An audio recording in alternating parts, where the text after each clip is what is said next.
Tiago capítulo 4, versículo 1, Tiago escreveu assim: de onde vêm as guerras e pelejas que há entre vós? Porventura não vem disto, a saber,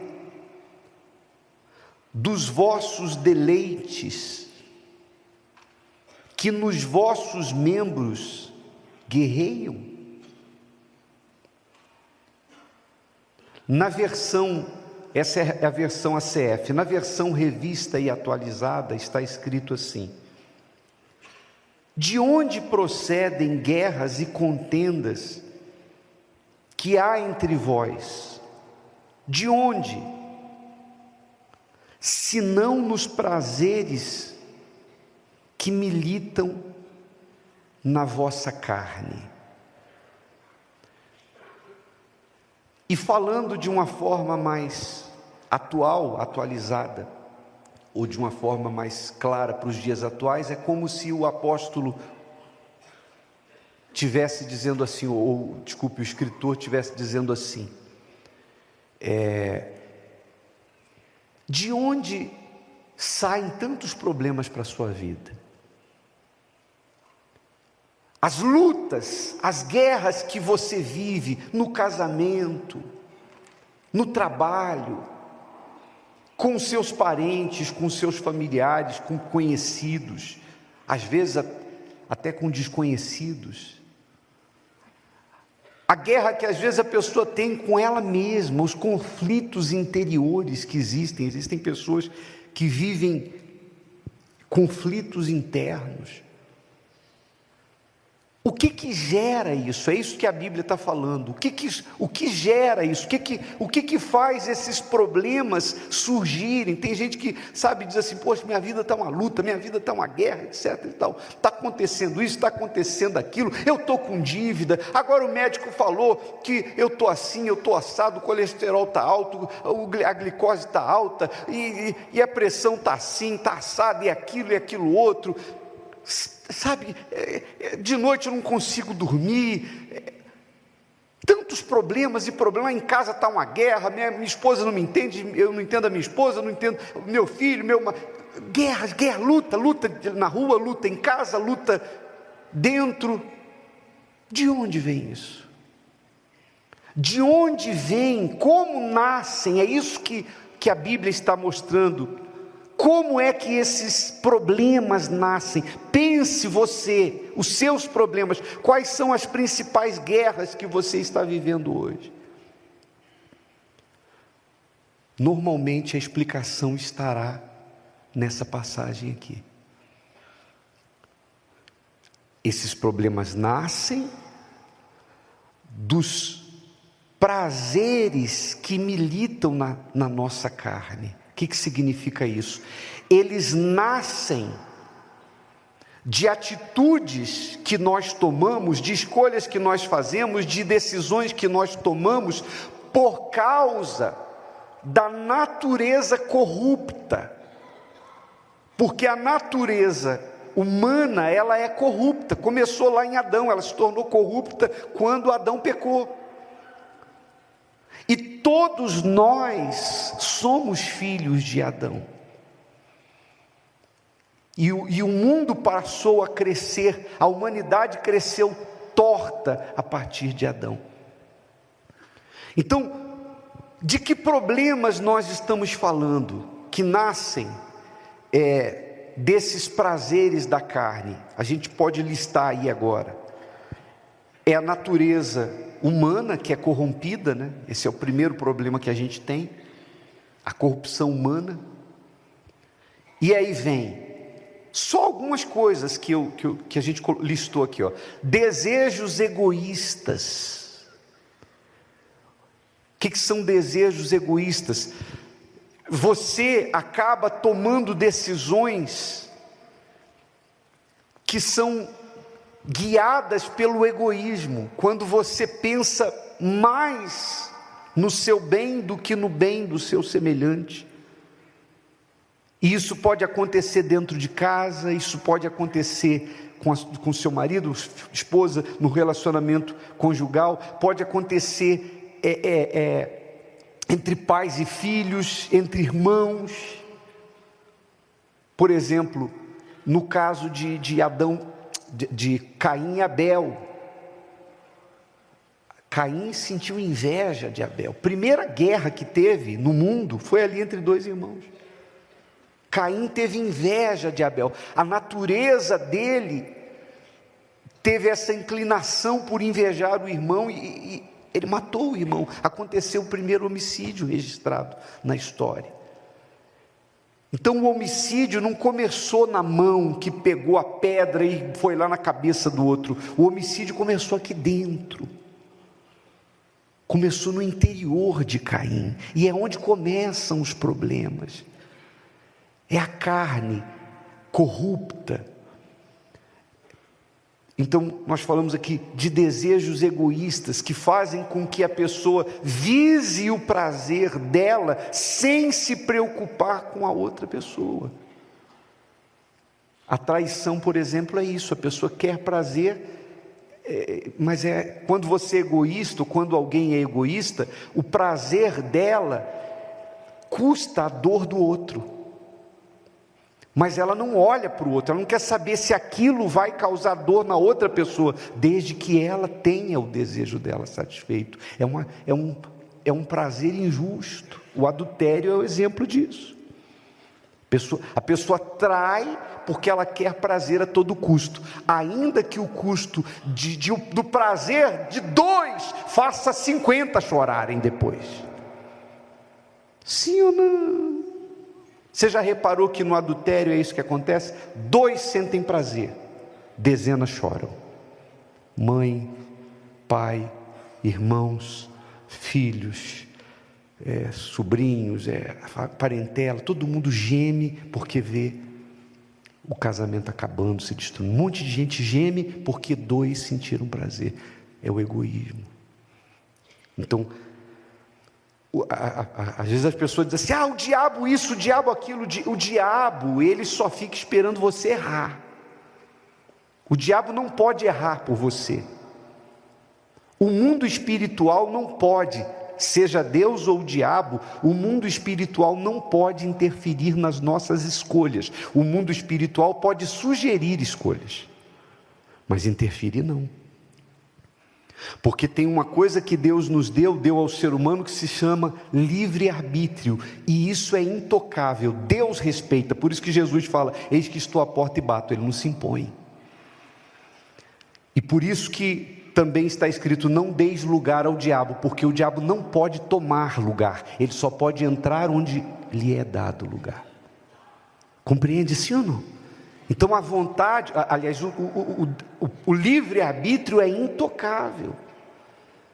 Então, quando as pessoas dizem assim: o diabo fez isso, é que o diabo fez porque ele encontrou lugar. Ele só fez porque você deu vazão para ele fazer. Ele fica ali ao redor, procurando uma brecha. Se der, ele vai fazer o quê? Ele é diabo, é o papel dele. Veio para matar, roubar e destruir. Bem, ele não faz. Mas o ser humano dá lugar. Paixões descontroladas. Às vezes você vê uma pessoa que, em nome de um sentimento descontrolado, a pessoa ignora todos os sinais, tudo que é ético, tudo que é moral, tudo que é justo, ela joga para trás pai, mãe, tudo, e se entrega a uma paixão, e faz um monte de bobagem, põe tudo a perder, mete os pés pelas mãos. Invejas e cobiça. Você sabe que a inveja, por exemplo, a gente fala assim, sexta-feira a gente está fazendo aqui o trabalho forte contra o espírito da inveja, porque a inveja é um demônio, é um espírito. Nessa sexta-feira nós vamos estar combatendo esse espírito de inveja aqui às 8 da noite. Mas a inveja não é algo exclusivo de quem tem encosto, não. Qualquer um de nós está sujeito a sentir Inveja, e eu duvido que tenha alguém aqui que nunca foi tentado a invejar. Mas, também, se você tiver domínio sobre, melhor dizendo, a sua carne, você pode até ser tentado a invejar, mas se tiver nascendo um sentimentozinho de olhar para a vida do outro e querer o que o outro tem, desejar, cobiçar, você já diz, opa, está amarrado, isso aí não é de Deus não. Que Deus abençoe o fulano, em nome de Jesus, que ele seja muito honrado, que Deus abençoe a vida dele. Pronto, você já combateu o espírito da inveja, porque qualquer um está sujeito. Compreende, sim ou não? Guerras e brigas, todas as guerras que há no mundo, desde as guerras entre nações, as guerras que existem dentro das casas, todas as guerras procedem da carne, procedem dos prazeres da carne, das cobiças da carne, dessa natureza corrupta, a natureza humana. Aí alguém pode dizer assim, poxa bispo, então agora eu estou entendendo que os meus problemas nascem disso. E eu vou, por exemplo, fizemos uma lista aqui das consequências desse tipo de pecado, desses desejos, dessas paixões, dessas invejas. Por exemplo, consequências disso: relacionamentos se destroem, casamentos terminam, amizades terminam, pais, até hoje, aliás, tem casos de pais que já estão há anos sem falar com o filho, o pai não fala com o filho não fala com o pai, um irmão não conversa com outro irmão, tudo por causa da carne, é orgulho, é o egoísmo, não cede, mágoa, sim ou não? Não se perdoa, a pessoa não perdoa a outra, ela sofre, mas ela não perdoa. Então, vícios autodestrutivos, todo vício nasce, o bispo Renato falou aqui, se eu não me engano foi no domingo, que o vício, todo vício ele vem de um prazer, ninguém tem vício em algo que não lhe dá prazer. Então é uma coisa ligada à carne, é um prazer da carne, e é algo destrutivo, que cria problema para a pessoa. Decisões erradas nas finanças que geram dívidas, a cobiça, a pessoa vai dar uma voltinha no shopping, e vitrine do lado de cá, vitrine do lado de lá, uma mais bonita para a outra, tem funcionário na loja só para arrumar ela, tem profissional que sabe colocar a roupa do lado certo, tem um manequim certo, tem a iluminação exata para fazer encantar os olhos. Então você passa no shopping de um lado do outro, a carne salta, e às vezes a pessoa não tem nem necessidade de algo, mas por causa desse descontrole, dessa compulsão, essa carne que fica ali, ela pega o cartãozinho e... Agora é assim, é só encostar, parece uma varinha mágica. Só encosta agora. Está virando igual varinha mágica assim. A pessoa passa lá, bota o valor, você só faz encosta. Aí sai com as sacolas ali. Aí passam 30 dias, vem a fatura. Meu Deus do céu, como é que eu vou pagar isso? Ou então assim, meu marido vai me matar, ou minha esposa vai me esganar. Quem criou o problema? Foi o diabo? Não, foi a pessoa que não teve controle e cedeu a sua carne, e porque quis, mesmo sabendo que a mão não alcançava, mas ela foi lá e fez a dívida, e depois ela chegou, Deus, eu não aceito esse diabo. Que diabo? Que diabo? O diabo nem entrou na loja, o encosto ficou lá fora esperando, só assim, lixando a unha. Que diabo? É a pessoa que faz, é a pessoa que sabe, ela sabe fazer conta, ela sabe matemática, ela sabe que não tem como com o salário aqui você pagar isso aqui, com a renda aqui você não tem como pagar isso aqui, mas ela meteu os pés pelas mãos. Não é o diabo vai fazer o papel dele, mas é a pessoa, é a carne. Insatisfação por se comparar gera problemas o quê? Emocionais. A pessoa fica olhando para a vida do outro, se comparando, compara a beleza, compara o cabelo, compara o carro que a outra tem, a vida que a outra tem, e aí começa a viver problemas internos, não sossega, não fica satisfeita com nada. É a carne. Engano, furtos, que podem gerar o quê? Problemas com a justiça. A pessoa se enrola toda, faz um monte de bobagem, faz falcatrua, depois vem a cana, a polícia, a justiça, é ela que criou o problema. O que o diabo faz é sugerir, por um momento de tempo, como diz a Bíblia, que por um momento de tempo, o diabo tentou até Jesus, e a pessoa cedeu, já era. Ele é o tentador, mas é a pessoa que cria o problema. A falta de comunhão com Deus que gera o que no ser humano? Um vazio. Existem pessoas que estão ocas por dentro, vivem vazias. Por quê? Porque estão sempre cedendo aos apelos da carne, e depois vem a conta também espiritual, porque a consciência pesa, macula, a fé vai lá embaixo, as dúvidas vão lá em cima. Esse aqui, problemas graves de saúde por falta de disciplina na alimentação e vida sedentária, está lá escrito. A Bíblia fala sobre a glutonaria. A pessoa ingere muita energia e queima pouca. O que o corpo vai fazer com a energia que está ali dentro, aquilo que entrou e não gastou? Vem para cá, vem para cá. É ou não é? Vem para cá, vai para o sangue, fica ali espalhado no corpo, vai para os órgãos. Aí a pessoa vai lá no médico, e o médico vem depois com o exame e diz: xiii, a coisa está feia, a coisa está feia. Aí a pessoa sai do consultório com o exame: está amarrado, diabo desgraçado, diabo maldito, eu não aceito isso aqui no exame. Pô, como é que Deus? Deus, eu não aceito. Você foi disciplinado, comeu como um glutão, se encheu do que não devia,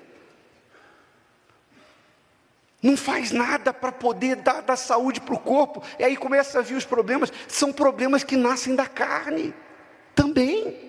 Tanto é que a mesma Bíblia que coloca lá a inveja como uma obra da carne, que muita gente vê a inveja como uma coisa diabólica, isso aí resolve na sexta-feira, porque é inveja, é espiritual. Sim, mas a glutonaria está na mesma classe lá de pecado, ou de obras da carne. É um desequilíbrio. A pessoa, enquanto às vezes é nova, sabe, não cuida nada da saúde, faz o que dá na telha, vive do jeito que está, tem uma vida desregrada, a idade vai chegando, o corpo não consegue mais fazer a lei da compensação, e começa a surgir um monte de problema, é igual carro, Fusca, começa a dar folga no mancal, vazamento de óleo. É uma questão de plantar e colher. Talvez alguém diga assim: bispo, tá bom, já entendi. Os problemas nascem disso. Agora, como resolver, bispo? Porque eu não consigo. Talvez você diga assim: eu não consigo entrar no shopping e não comprar. Eu não consigo sentar na mesa e não empanturrar o que está lá.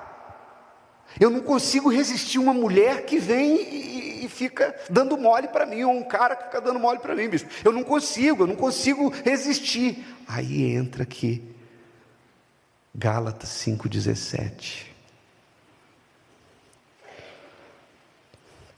Gálatas capítulo 5, versículo 17.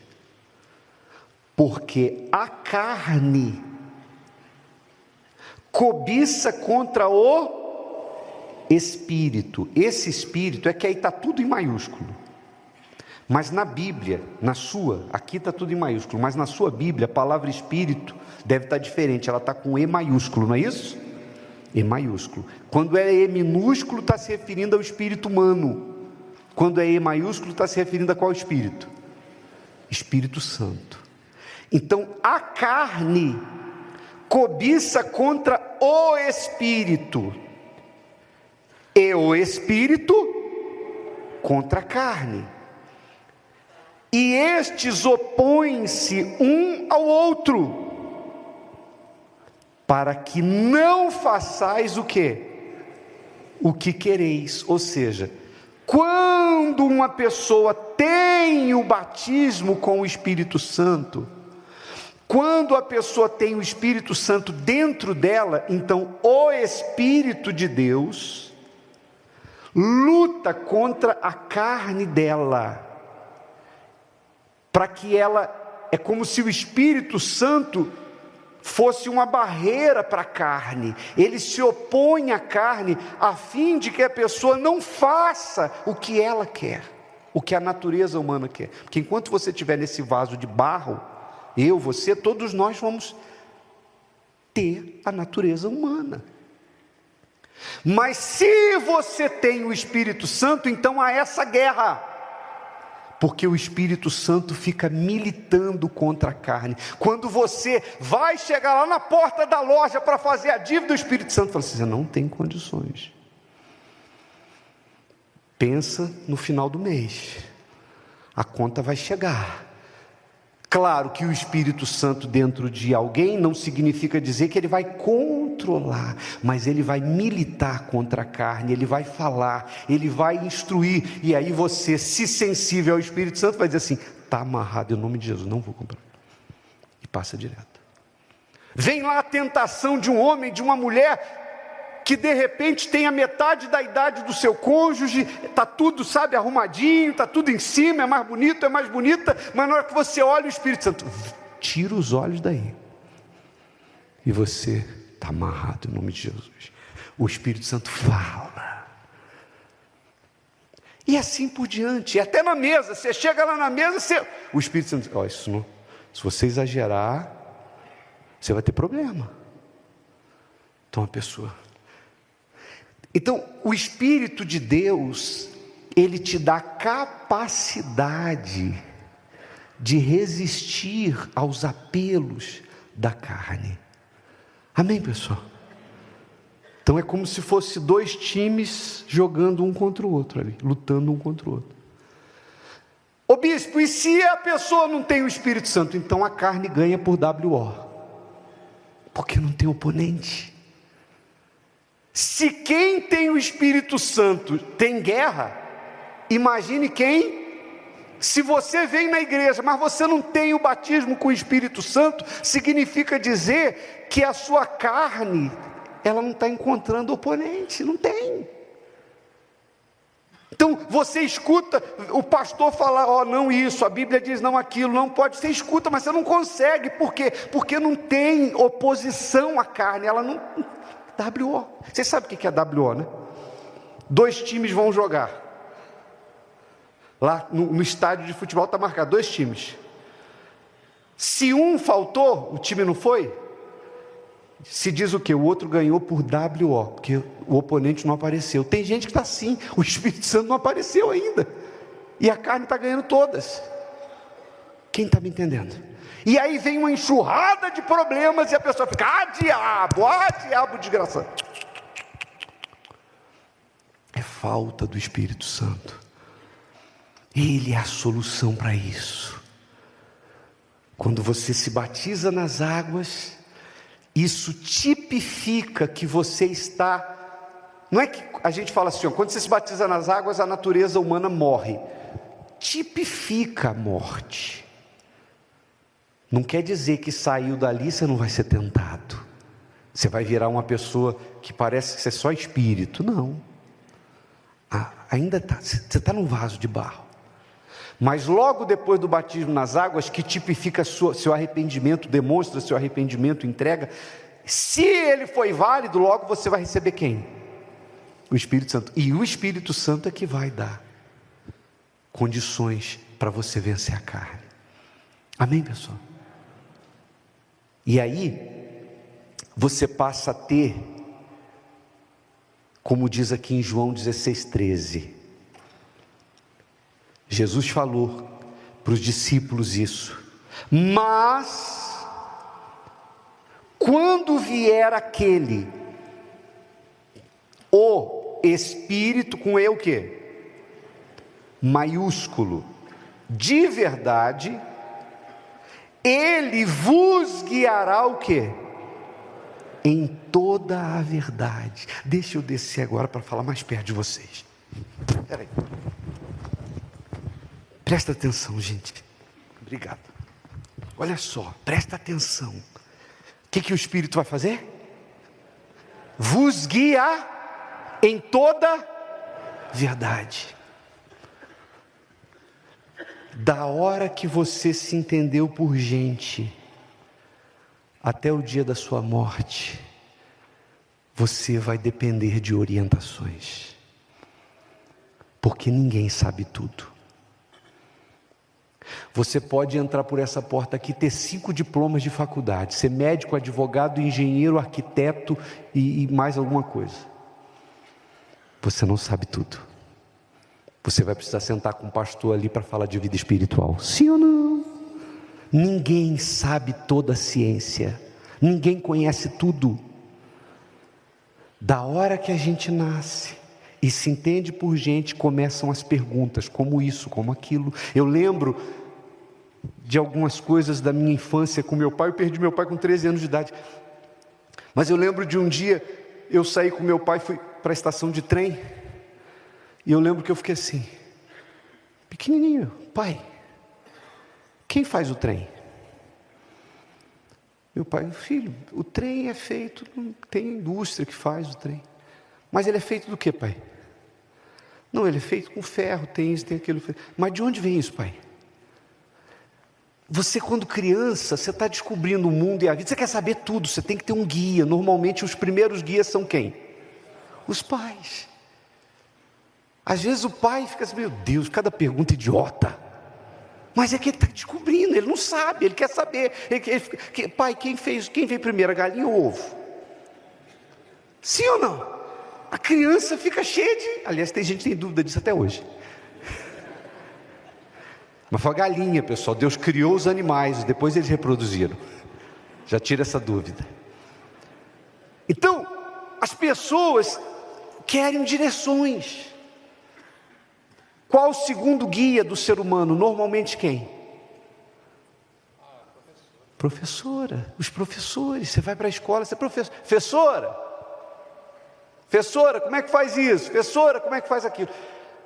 Depois que você sai dali, tem um da faculdade. Depois que você faz dali, agora você foi para a empresa trabalhar. Sim, mas tem pessoas com mais experiência que você. E vai chegar uma hora que você vai lá no setor: fulano, eu estou com um problema aí, como você está aqui há mais tempo, como é que eu faço isso, como é que eu faço aquilo? A gente precisa da vida toda. Não tem ninguém, pode ser o presidente dos Estados Unidos, ele precisa de orientações. Ninguém sabe tudo. Ninguém sabe tudo. Todos nós vamos ter porquês e vamos precisar de direção.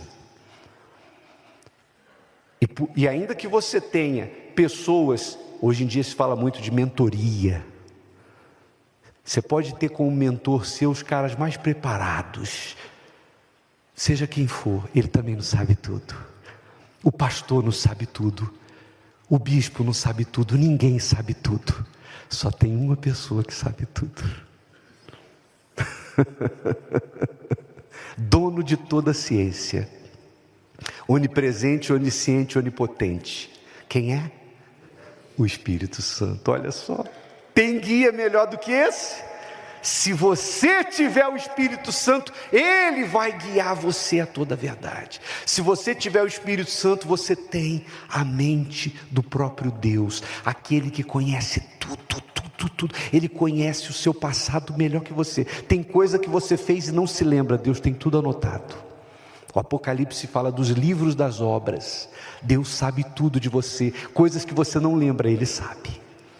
O seu futuro que você não sabe, Deus já sabe. Ué, bicho, como é que Deus sabe meu futuro? Então Ele já escreveu meu futuro? Não, é que Ele já sabe que Pelo que você é, pela tua essência, Ele já sabe quais serão as suas escolhas. Ele sabe quais são as suas inclinações, Ele sabe quais são as suas preferências, e Ele já sabe o que você vai decidir. Ele falou para Rebeca quando Jacó e Esaú estavam no ventre dela: esse aqui vai dominar esse aqui.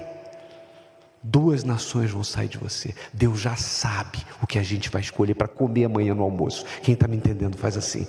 Ele conhece tudo. Se você tiver o Espírito Santo, então você vai ter esse guia. Quem entendeu direitinho? Só para finalizar, para a gente buscar Ele. Bispo, o que eu preciso para ter o Espírito Santo? Porque nenhum de nós merece. Merece? Não. Você precisa da misericórdia. Domingo agora vai ser o domingo do quê? Da misericórdia. Só pela misericórdia para a gente receber o Espírito Santo. Eu tenho pela misericórdia de Deus, não porque eu mereço. Bispo, o que eu preciso para ter a misericórdia? Você precisa ser sincero. Se você se derramar diante de Deus agora, com sinceridade, confessar os seus erros, suas culpas, se humilhar, o Espírito Santo virá sobre você. Quem entendeu direitinho? Fique de pé. Think about this. You are in business and you work with somebody else. For example, if you don't do your part, you don't listen to God. Somebody else suffers because of what you do, and I think about as Father. Everybody in your family is going to suffer if you don't listen to God and follow His guidance in your life because you're the dead was. God has made you the authority in the home and, regardless of what some people think, that's what God said. Now, what are the father lives up to that or not? Everybody father. You and I have the responsibility, by example and by our speech and by the way we live our lives. We have responsibility for our families. You don't listen to God. How do you expect your children to grow up want to listen to God? You don't listen to God. You don't get to God's plan. How do you expect your children to look for God's plan? You need, by your actions and your conversation, to listen to God. That share what God says to you with your children so when they grow